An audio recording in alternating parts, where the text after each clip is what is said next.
Hold on tight for the next hour. You're entering into a place, a zone called the alternative to the alternative media. It's a place, a special place where even truth seekers fear to tread. All right, people, let's move like we've got a purpose. Affirmative.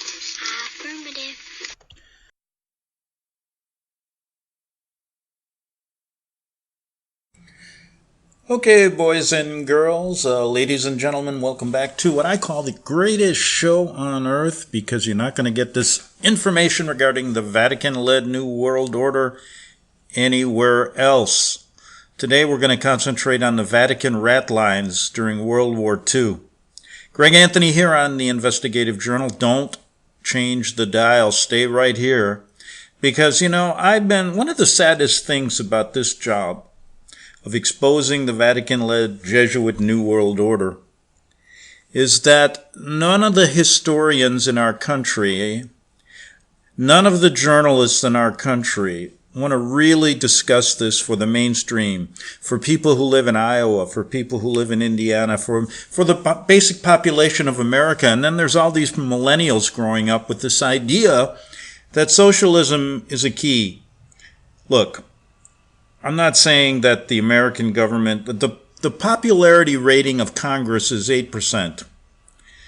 They don't trust the executive branch. Nobody trusts the media anymore. Nobody trusts Congress. So what are people supposed to do, especially when all of the people I just mentioned never give you the truth behind what's going on in the world? And if you overlook this satanic Vatican connection and Jesuit connection, you'll never understand it. That's why we do the show. But the sad part about it is that you can talk to the cows come home, till you're blue in the face, and it never will get out because they have such total control. Such total control that they give you so many other scandals to worry about that everybody is kind of walking around in a bubble. And I'm talking about even these journalists that are making a fortune on books for the left, for the right, talking about unfreedom of the press, and saying the reason there's no freedom is because the media is in the pocket of the Democratic Party. Well, let me add that both the right-wing and left-wing media is in the pocket of the Vatican Jesuit-led New World Order. And your story, if you take Mark Levin, and a lot of the stuff, he's a very smart guy, but what is he hiding? Does he ever look into this story? I mean, if he loves to go back into history and talk about the press from the time of Benjamin Franklin and brings us through the 1800s and starts talking, and he's, sounds very smart and everything. Well, did he ever, he'll do World War II investigations, but why doesn't anybody investigate the Vatican-led New World Order? The OSS turning into the CIA under Pope Pius XII, Pope Pius's connection to Hitler, and many other things. I could go on and on and on, but it goes to deaf ears. And these people are either hiding this, or you shouldn't trust a word they say because they're too damn stupid. And I'm talking about both the left and the right. So you make up your mind, you think about it. Because unless you connect the dots here, you're never going to understand what's going on in Iran today, what's going on in Congress, why you're hearing all of this democratic socialism cry. It isn't because of some, 2 or 3 Bernie Sanders out there. No, this is a concerted effort. Let's ask Mark Levin. Let's ask all these guys on the right for CNN where communism and socialism came from. And they're going to tell you something like, oh, Karl Marx, oh this, oh that. No, it started with the Jesuit reductions in Paraguay in the 1600s. Has anybody looked there? No, because you're told to keep quiet or you won't have a job. That's the sad part about this.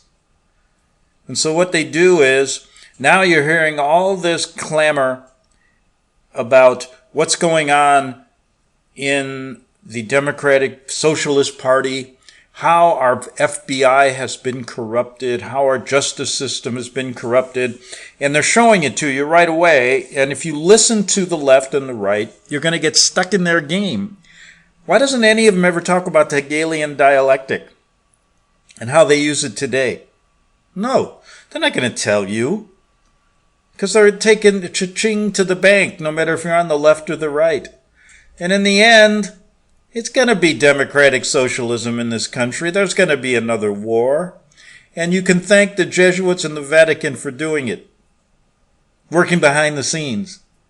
And if we got rid of these guys, if we ever uncovered it, and if there was freedom of the press, then this story wouldn't be hidden by the very people who are making the most money and have the most influence on TV, whether it be Fox, CNN, Washington Post, the New York Times, any conservative newspaper outlets that are left, but they all miss this story, and they do it for a reason, because the real controllers of their system are the ones we talk about here. And that's why this story never gets out. And like I said, why do you think they're showing us right now? They're putting all these people that are associated with Trump in jail. They're saying Trump's a criminal. He hasn't done really anything. And then at the same time, the same things they accuse Trump of doing, for example, Russia involvement, Russia collusion, which they've already shown doesn't exist. On the other side, they're showing you that Hillary Clinton and the globalists get away with it. So they're even showing you, because if there was an honest system, this wouldn't occur. There wouldn't be a double standard of justice, but they're shoving it in the faces of the American people. But the American people think it's this concerted effort only by the left. Well, where does this progressive socialist party come from? And how do they get all this money? How do they get all this control? If anybody would talk about this story that we're going to talk about this Vatican connection and how they really operate,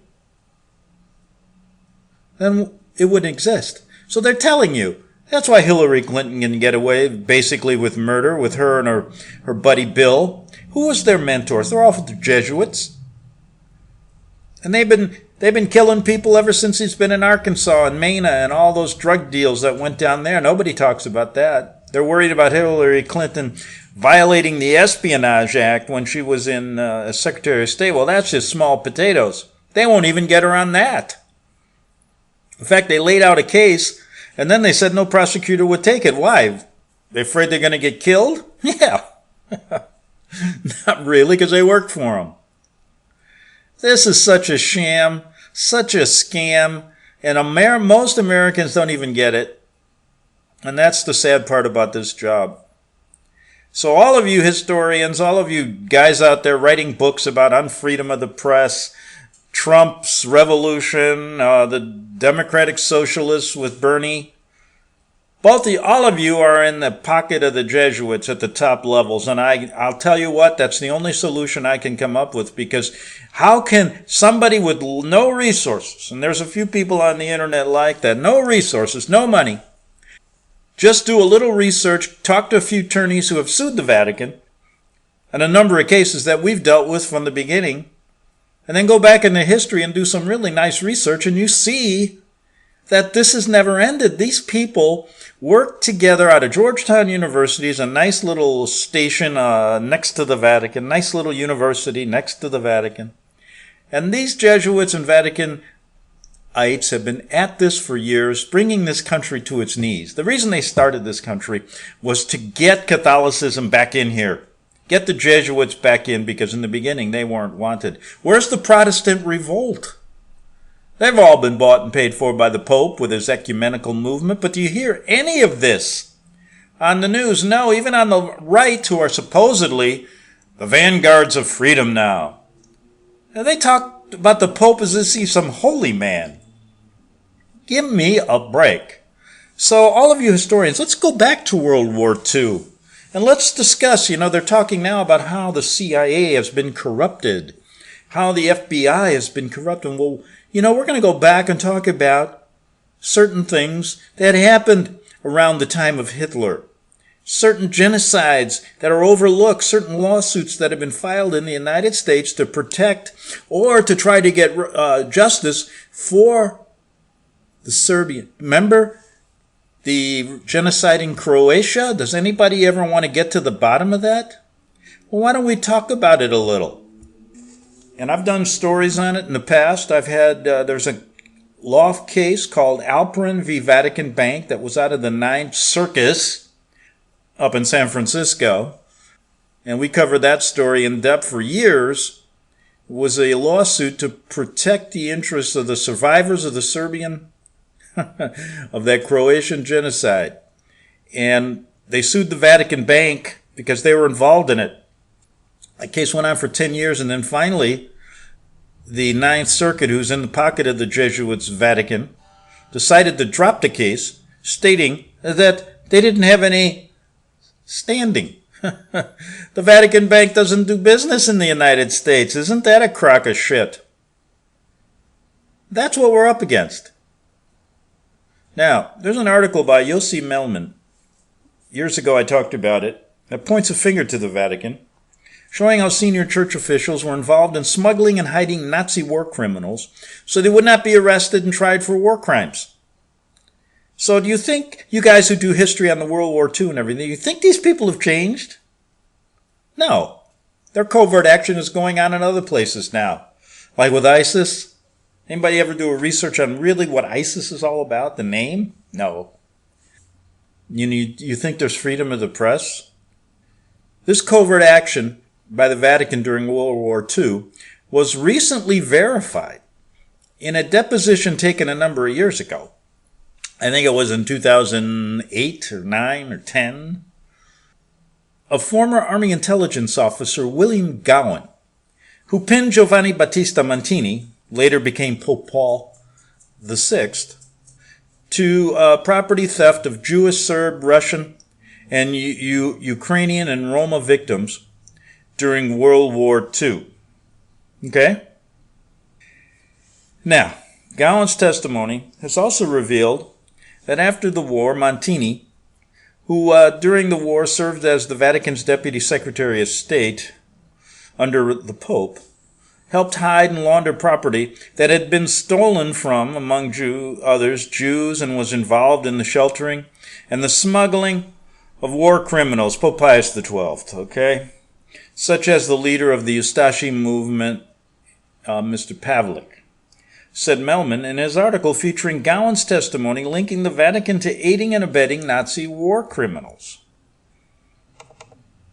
Gowen's shocking testimony is a part of a 1999 lawsuit filed by attorney Jonathan Levy. Now, John is also a barrister. He's also licensed in England, also in California. Now, I had John on my show many, many times. And he filed this on behalf of the Croatian victims at a court in San Francisco against the Vatican Bank and against the Franciscan Order and Croatian Liberation Movement, the Ustashe, the National Bank of Switzerland, and others.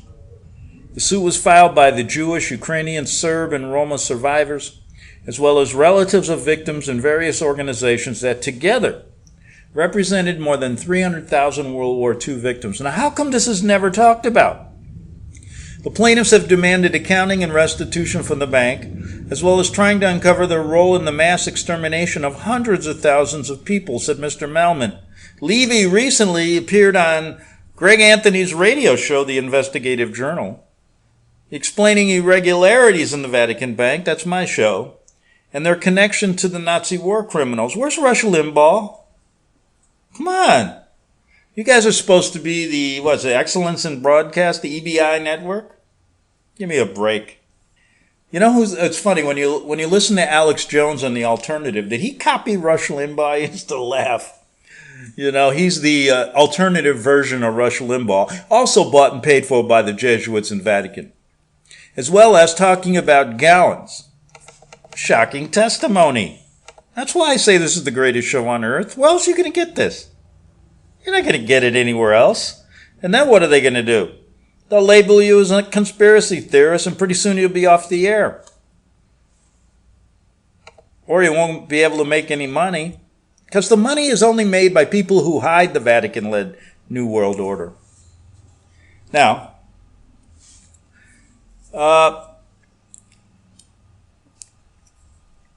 following here, this is an article written by Melman, tracing the story I'm reading, of the Vatican involvement with the Nazis and highlight the often mentioned Vatican ratlines, giving Nazis an escape route. Now, if the Vatican is a good organization, not involved in politics, what the hell are they stealing money for? Getting involved in, all these genocides? Oh, God. You know what? We've done stories about all of them. The Jesuit general in Poland during World War II, Ms. Ledikowski. The cyanide salesman, Pope John Paul II. Then you got the ex-Nazi youth. He was in the Nazi party, Ratzinger, who retired. He's God on earth, right? But he decided there's two vicars of Christ on earth. Now, so they give the Nazis an escape route, as well as talking about how Gowen recently his testimony in the Vatican Bank lawsuit adds to the story. Okay, it's possible that in a short time, a court in the United States will prohibit publications of the account before this. In the meantime, the testimony given about 10 years ago by William Gowen, and I reported on it years ago, but that's why this is a sad situation. You can do this 10 years ago. You think people are going to catch on, or you think they don't have a foothold in our media, and you can't get this story out, an important story like this? At a federal court in San Francisco, this case was going on. It was hushed up. You only saw a couple little small articles on it. And that's in the left and the right media. The testimony contains historical and political explosives that are always uncovered, folks. It links Giovanni Battista Montini to the theft of property of Jewish, Serbs, Russian, Ukrainian, and Roma victims during World War II in Yugoslavia. Many studies and stories have already been written about the thundering silence of Pope Pius XII. Did I say Pope Paul VI? Pope Pius XII, who was really Hitler's mentor, who reigned in the Vatican during World War II. Now, the former intelligence officer, we'll get to him in. Let me check the time here. We got about 5 minutes for the break.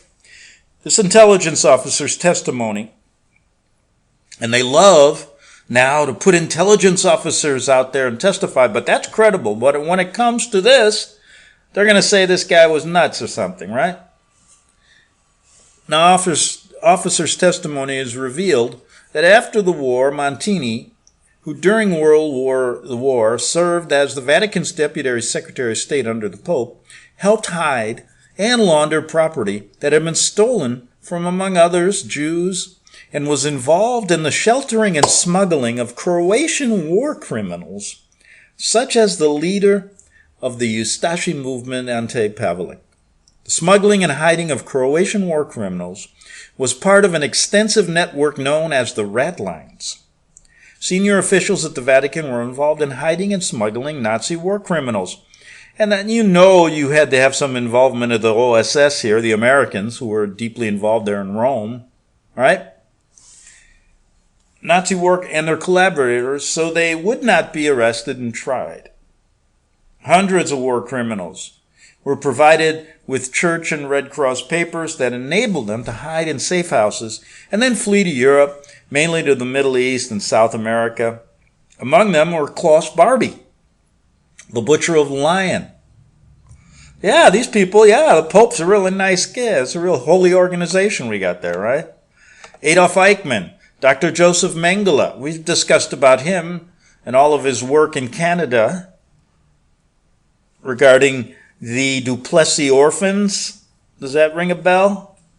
And Franz Stengel, the commander of the Treblinka death camp. These guys, they kill millions and then they go to the Vatican and say, help me. It's the same Vatican that helped the people who killed Lincoln. We've talked about that. Now, does that ever get covered? You historians, you journalists who want to go back. I love these journalists now. They want to go back in history and tell us everything. But the real thing they leave out are these major stories. So who the hell are they? They're working for the same people that I'm talking about. The Vatican network was also used by leaders of the Ustashe movement, the nationalist Croatian Catholic movement that was active in Croatia and collaborated with the Nazi occupation. The Reverend Dr. Professor Krunoslav, this is a priest, Draganovic, Father Krunoslav Draganovic seemed to be in cooperation with the Ustashe network. And he was given a Vatican assignment to the apostolic visitor of the Croatians, which meant he reported directly to Montini, right? States that the American document, based on a report from the Italian police, the document was recently placed in evidence in the court in San Francisco, where Gowen testified. The leaders of the Ustashe, headed by Pavelic, are the ones who stole the victims' property, art, and jewelry, silver and mostly gold. After the war, they fled with the treasure and laundered it with the help of Vatican institutions. According to Gowen's testimony, Montini, who in 1964 became the first pope to visit the State of Israel, was also involved in the Vatican's help in laundering the wealth.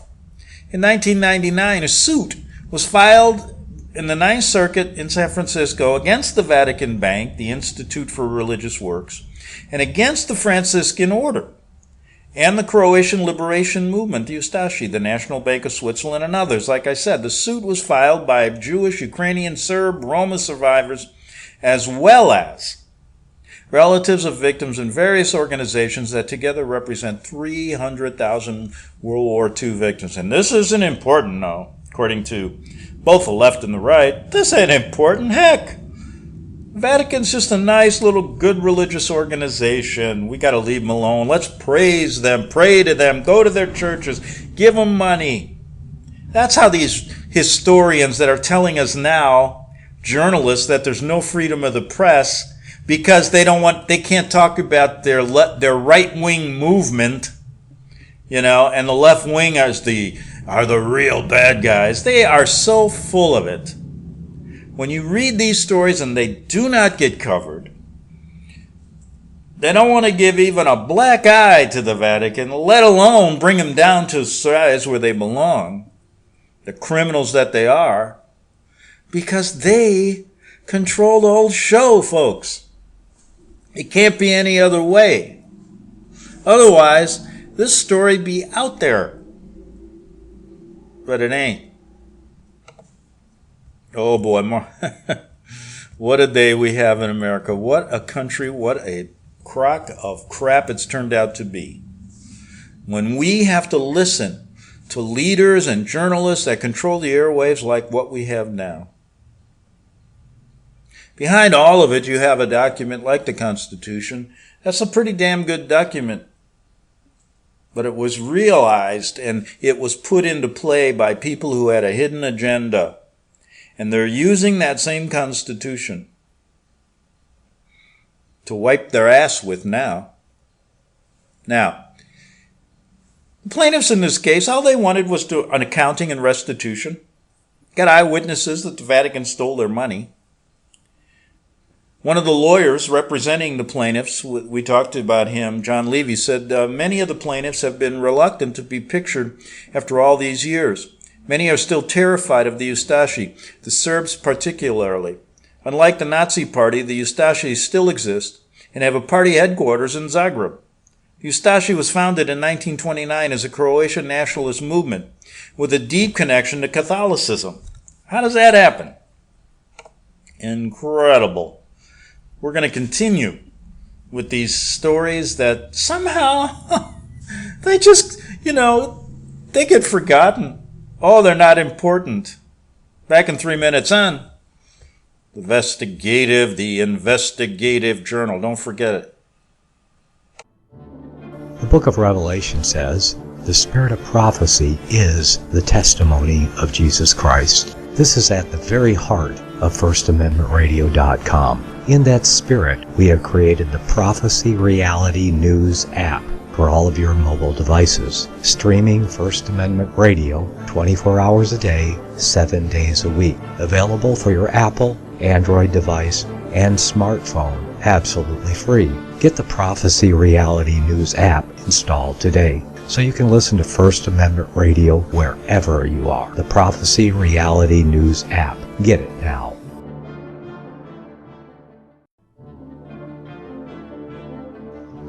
Visit crosstheborder.org, CROSS, crosstheborder.org, to get your print, EPUB, or PDF version of Nicholas Arthur's new book titled When the Third Temple is Built.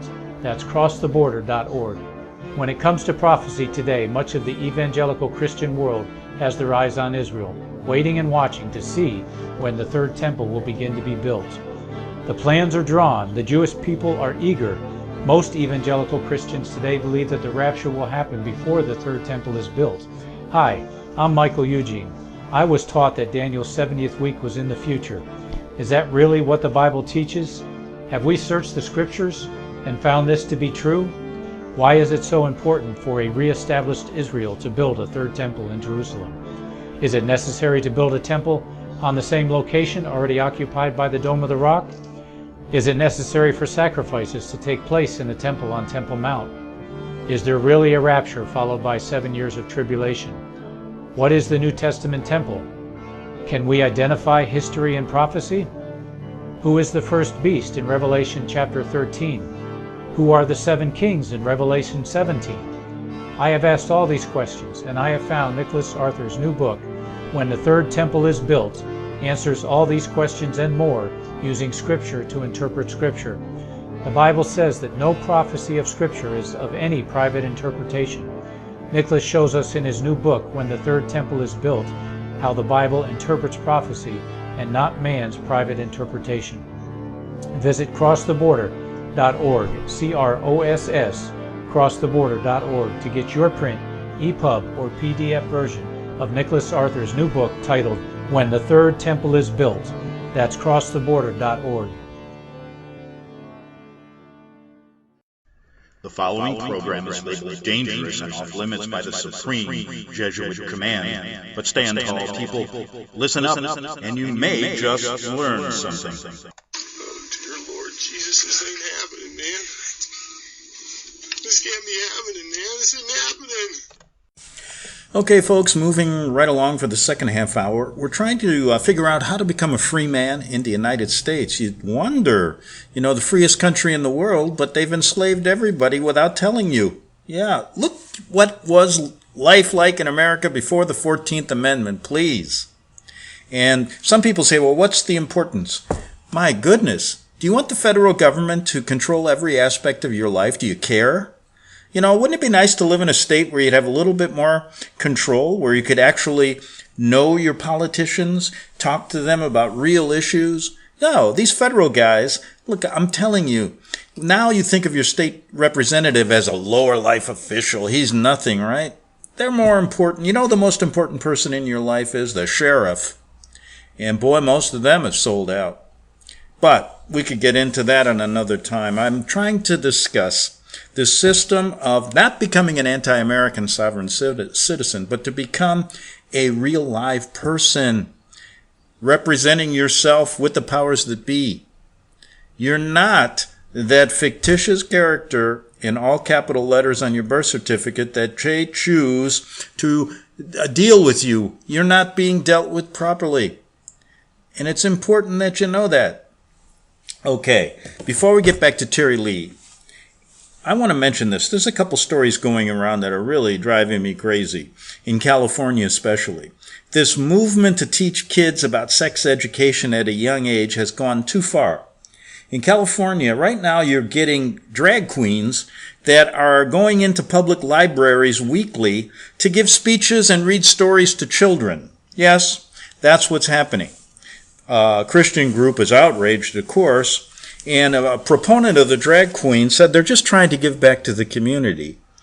Folks, drag queen, it's a perverted situation. And you're letting 6-year-old kids near them? And in one case, One was a sex offender. All right. Crazy, isn't it? Crazy, crazy, crazy. Secondly, this push to teach kids sex education is really gone too far. In another California school, 10 and 11-year-old girls were given condoms, and there was a model of a man with an erected penis on the teacher's desk. And the boys and the girls were sitting there, and they choose maybe 7 girls at a time, and they run around in a circle, and they call it a condom race. And the first one to put the condom on the model wins. That is going on in your public schools. Again, parents are outraged, but nobody listens. And the reason is, these same people that are proponents of this perversion are the first ones to scream, we can't allow our children to say prayers or to wear a cross in school. Nothing. We can't allow Christianity to even seep into the public schools. In a country that started out as Protestantism. It's insane. And just another thing, the most persecuted spiritual group in the world are Christians. Yes, if you start looking at it, it's very rarely covered in the progressive liberal press. But Christians around the world are the most persecuted group in the world. And this is being overlooked. And I'm not talking about Catholicism, because Catholicism is not Christianity. And, that's why you'll see a mosque on one corner and a Catholic Church on another in a completely dominant Sharia law country, right? Because they're buddies. So Catholicism basically is not. Christianity prescribes to the Bible, the true Word of God, right? According to Christians. Catholics do not. They read the Catechism and the traditions of the Catholic Church over the Bible. So they're not Christians. But here in America, they call them Christians. It's a sham. It's a scam. So, get with it. And to remind myself of it, I'm going to have Tuesday a gentleman by the name of Bert Krantz on my show. And years ago, we did many stories on the Alamo ministry. Tony passed away, the head of that ministry. He was always, we know the story, how that group was persecuted. And we're going to revisit that story Tuesday. And I know Bert will have a lot of information about persecution of Christians around the world. Okay. Without further ado, as Ed Sullivan would say, many of you people out there don't even know who he is. Let's get back to Terry Lee and how to become a free man in a slave country. Yes. Well, you're really not in chains. They're just kind of contract chains, and they did it in kind of a sneaky lawyer trick manner to get you to believe you're free when exactly they got you by the you-know-what. Okay, let's get back to Terry Lee, and I'm going to go way back to a 2006 interview I did with him, but nothing has changed. Today, I'll tell you what, we're getting right down to it. On many people out there, I'm as guilty as anybody else in this. And let me say this: we're talking about how to become a free man and how to get out of this corporate system slavery that we're in. Now, I do a lot of talking about a lot of stories, and so do a lot of other patriot broadcasters, and so do a lot of other good people. But you know what? When we start saying, we're not a part of this, I believe the government isn't doing this right. You know what? We are a part of it because we're still locked in chains to this corporate system that Terry's telling us about. And this happened after the Civil War. We live in a state, but basically the state has no power anymore because we have, as individuals, allowed the federal government to hoodwink us. This program, I tell you, puts them back a few steps. It allows you to do something practical. Because you know what happens a lot of time with patriots? And I'll tell you, they're the greatest people in the world, but sometimes they feel the only way they can live in this country is to hide, to be somebody that's not a part of it, to just go away, but you can't do that. You must deal with your American citizens. You want to have a business. You want to have a life, but you always feel like you're never getting ahead. Well, this program will get you ahead because it will make you realize who you really are, not a slave to the corporation, but basically a sovereign citizen of whatever state you choose to reside in. And that's what and that's why I'm going to put this CD up on my website. I'm going to help people and make sure that you get the knowledge that Terry has spent years of his life, 10 to 15 years gathering. And I'll tell you what, I know when this show comes on, the people in power just shudder because they don't want people to know the real power that we have. And each one of us has to do it the proper way. You want to get back to that Social Security card and how to get rid of it?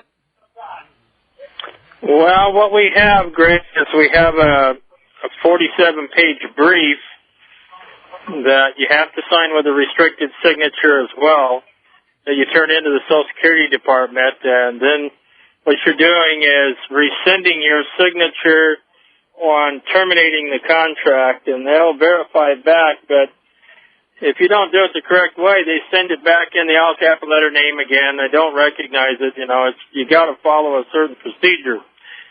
So, but it is possible. You can break that contract. Now, in my case, I haven't been involved with Social Security for over 30 years. I have not been paying in. I'm definitely not getting anything back, okay?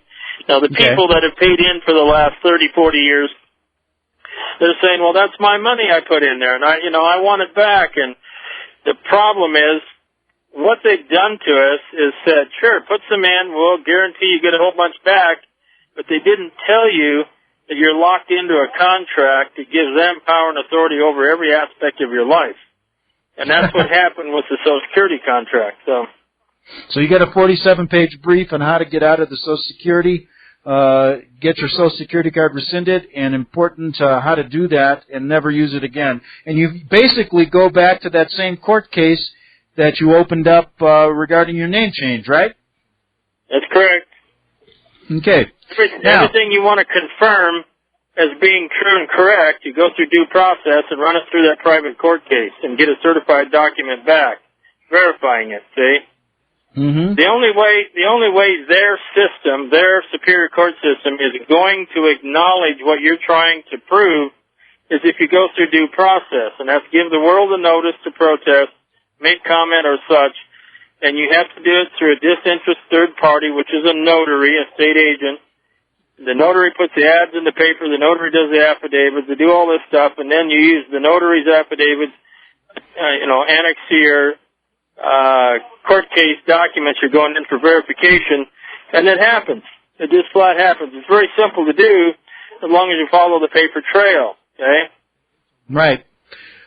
The question becomes, we got to talk about this. I want you to tell your experience. I know you drive without a driver's license, and I know that you also have license plates. You don't drive with many see Patriots, free man, you get pulled over. But you have a plan, and you've gone through this. So tell people why they don't really need their driver's license and what you got to do to go through rescinding that, and also explain also the insurance, the registration, and all that kind of stuff, so people understand how you travel in Washington.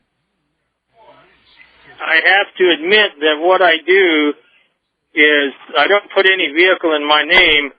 I put it in the name of a spiritual society I created. A lot of people used to do corpse souls. I don't do corpse souls anymore because it is a corporation. It's under their control. So I do pure spiritual religious societies. They're not incorporated, not licensed, and I get them recognized in the due process of law, and then I put property under them, vehicles under them, and then that's what I locomote around in. Okay? Yeah, that's interesting. Let's get to the license, and then this whole idea of what's wrong with these corporation souls and what you've done with religious corporations, which people can do, which I really like, is an idea to protect your property and your car. But tell us about the driver's license, particularly. I know you don't have one, and you drive just like anybody else. Well, here's what the people that are inside the system, okay, which is 99% of the people. What you want to do is when you get the driver's license, is put down at the bottom, take a pen that writes very fine ink, okay, very fine point pen, practice at home, and write under there, not a contract, and UCC 1-207, which means you're staying in your private capacity, okay? Okay. And so, and not a contract, and there's 3 or 4 different ways some of the people have done have been successful, and when they get pulled over and the officer reads it, then he says, you have a nice day. But in my case, I don't have a license because I don't want to have any contracts with them at all. And so you have to have gone through the process I have and have the identification that I have for the officer to say, well, I'm not going to write you a ticket, okay, because he doesn't want to go there. And I inform him, I say, look, I'm not on that side. I say, if you do attempt to put a ticket out here in front of me to sign that has an all-capital letter name on it, and I'm telling you I'm not a party to that system, if you force me into signing that signature, prepare yourself to go to federal court in your private capacity for trespass and fraudulent conversion.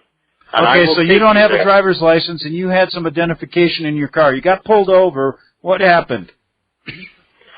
Well, first off, you're very polite to these people. Don't create a scene, okay? And you just explain who you are and what you are. But you got to have the identification to prove that. And I have court orders, so it takes them a long time when they go back to their car with all these court orders I got. And when they come back, they say, you're free to go. Well, it's only because I have followed the steps I'm doing and produce their acknowledgments that I'm on the private side, okay? Without this paperwork, they're going to write you a ticket. Right. Okay? And the reason that we go around with carts have this corporate state's license on it is just to keep from being pulled over. You drive the speed limit, you get your seatbelt on, all that. You're not trying to flaunt yourself out there that you can beat them. You stay out of the way. If you do get pulled over, you got the identification to prove who you are. Okay? And that identification has superseded the need of a license in your case and where you live. Well, it is because it's their superior court judges that are giving me the identification. Okay? If I didn't have that and I had some made-up Patriot ID card, they call it fake ID and they write you a ticket and you go to court and they don't recognize, you know. Okay. Did you ever have to go to court over the fact you didn't have a driver's license and show the judge your paperwork regarding your acknowledgement by the court that you're a sovereign citizen? Before you even talk to the judge, you got to enter some paper into the record verifying who and what you are, and that you're only entering their system, threat, duress, and force because of a gun being pointed at your head, forcing you to appear there to their fiction, and that when you go to court, as soon as the... Okay, listen, I got to take a second hour, and I'm with Terry Lee, and we're talking how to become a free man and not a slave to this corporate 14th Amendment citizen BS that's been going on ever since the end of the Civil War. And, of course, we talked about Roosevelt's Social Security program, which binded more people not only to getting money back, but to the corporate system. So we talked about that also. But now here I am, Terry. I'm driving. I have all the documentation that you have, and that means I'm showing that the court cases that show I'm a sovereign citizen, and I'm doing 20 miles over the speed limit and get pulled over by a police officer. Tell me what you would do in that position. I'd pay the ticket because I wasn't supposed to be going 20 miles an hour over. That's what I would do. But now, if I got pulled over for a taillight being out and something like that, then I would fight the same system, okay? Okay, so what I'm getting at is when I get stopped for 20 miles over the speed limit, I get a ticket. Do I sign that with a restricted signature again? Or what do I do there? Yeah, absolutely. Okay, but then he says... Involuntary trustee forced by Viet Armis means there's a gun at your head, okay? Okay, then Viet Armis, look that up in the dictionary. Okay, then he says, Greg, where's your driver's license? And I say, I don't have one. I have my... well, first off, you say, I'm not driving. Driving is a commercial term. Then he'll say, well, you're operating. I say, well, operating is a commercial term by the state's definition. I'm not operating. I'm locomoting. You have to have a right answer and I could go through this with somebody on just that issue, but they got a little microphone on all the time, and they're asking you a lot of questions, okay? You got to answer them correctly, but basically it's holding your own, you know. And yeah, so, a lot of people just get frustrated when that happens, So basically, you don't want to act like a smart aleck and say, "Officer, I'd like to be specific here. I'm not driving. I am not, what's the other term used? You're not operating. You're locomoting." I'm locomoting. Look up the word locomotion in the dictionary. Okay. At that Carry point, on for a minute. I'm going to get off for just a second. Go ahead. Okay. He's got to get off for just 1 second to talk to some person over at the, I bet he's buying something at this Washington State auction. I got to ask him what's over there. Are you back? Yep. Okay, good. What'd you buy? Oh, I'm bidding on a couple ice makers right now and a bunch of other stuff. We bought a D6 cat today for $18,000 for a project we got going. We bought a lot of stuff today. So. Okay, good. Well, Terry's at an auction. He just bought a cat. What is it? A $18,000 what? Tractor? It's a used Caterpillar Dozer D6C with a 6-way blade on it. So you can do a lot of work with that thing. And you got a good deal on it? That's pretty good. Yeah, they're new. They're well over 100,000. So. Okay, good. Well, listen. So then you show him. You be polite to the officer. Then you say, you show him your paperwork, correct?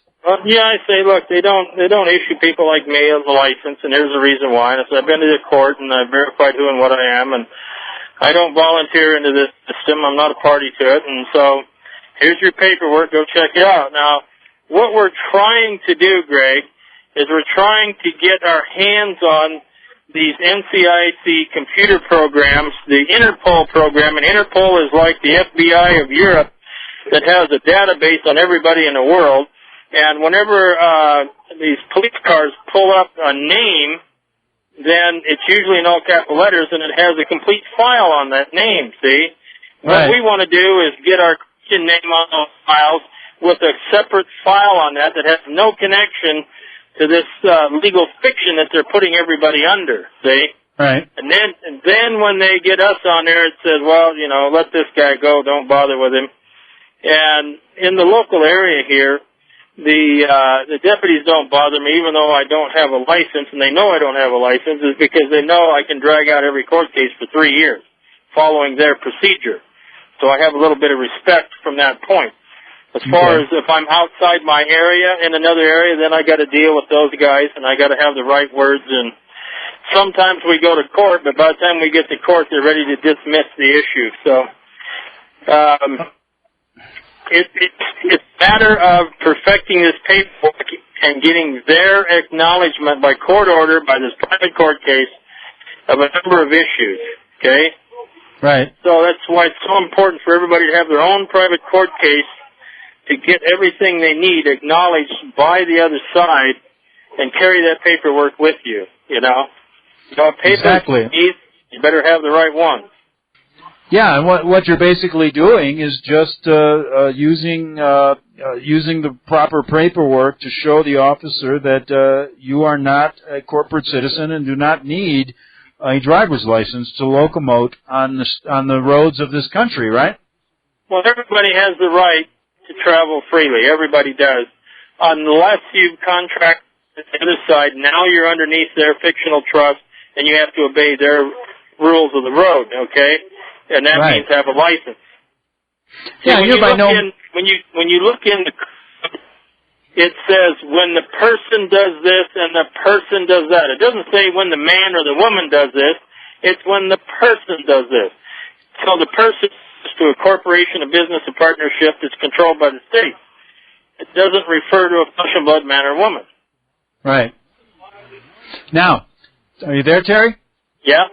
Okay, so you now drive without the license. You're not part of the corporate system there. You haven't opted in, so basically you're not advocating. You follow all the rules of the road of safety, things like that. But how do you handle, we're going to talk a minute, we're going to get into this religious corporation that you formed, but how do you handle your registration, and we'll do it, we only have a minute here, and your insurance? Okay. The registration is done in the name of the private spiritual religious society, and that's it. And you give them the paperwork. Anytime you fill a government document out, you always fill with a restricted signature and an annexed affidavit, not an attached. Annexed means part of, and that's how you start the process. Insurance, you cannot get insurance because they only, and I've asked over a dozen different insurance companies, not one insurance company will issue an insurance policy to a sovereign state citizen. They only issue them to state-created, legally built fictional trusts, the all-capital letter name. Interesting. There isn't. You have to go to what they call one of these co-ops that a lot of the state insurance commissioners don't like. But I know there's one in Hawaii, and there's one in Canada. Washington here, we used to have one called the Puget Sound Agricultural Society. That's where hundreds and hundreds of people gather together, pool their money, and they post a bond with the state. And okay, listen, we're going to take a break, Terry. Yes. We're going to be back in 4 minutes on the Investigative Journal with our final half hour with Terry Lee. Okay, we're back here in 2019. Greg Anthony here. Hope you enjoyed that. There's so much more on this. And during the next week or so, I'll sporadically put in a show. We got about 30 seconds. But the one thing I wanted to say is it's not easy to do this. As you can see, it's very technical. And boy, what it tells me is that they really thought about this before they basically entered into this new 14th Amendment. And I think as the years went on, they perfected getting us locked into the system, making it almost impossible to get out. And most people will just say the hell with it. Well, anyway, we're not going to do that on this show. We'll be back Monday on the Investigative Journal. The book of Revelation says, "The spirit of prophecy is the testimony of Jesus Christ." This is at the very heart of FirstAmendmentRadio.com. In that spirit, we have created the Prophecy Reality News app for all of your mobile devices, streaming First Amendment Radio 24 hours a day, 7 days a week. Available for your Apple, Android device, and smartphone, absolutely free. Get the Prophecy Reality News app installed today so you can listen to First Amendment Radio wherever you are. The Prophecy. Since the beginning of time, kings have sought it, nations have fought for it. It has been traded, it has been borrowed, it has been purchased, it has been stolen. There's a reason for it. To secure the blessings of liberty to ourselves and to our posterity. Invest with the security of gold and silver. Call Discount Gold and Silver Trading at 1-800-375-4188 or visit discountgoldandsilvertrading.net. Listen to Financial Survival with your host Melody Cedarstrom right here on FirstAmendmentRadio.com at 4 p.m. Eastern or 1 p.m. Pacific Time.